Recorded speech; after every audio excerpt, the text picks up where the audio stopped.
It's Inventor 2020, release 1.1, and another problem related to hole, uh, basically this time definition. So here is a hole definition in a part environment.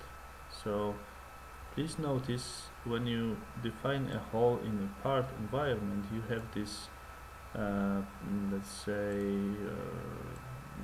arrow here that you can basically use to visually adjust the whole depth in this instance.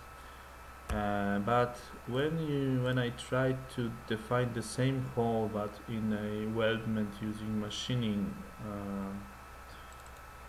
so it's basically an assembly environment. So the situation is that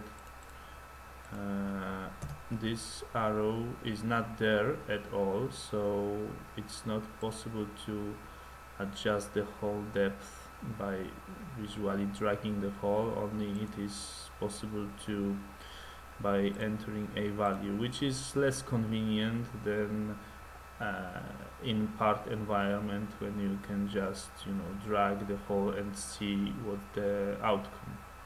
So this would use a improvement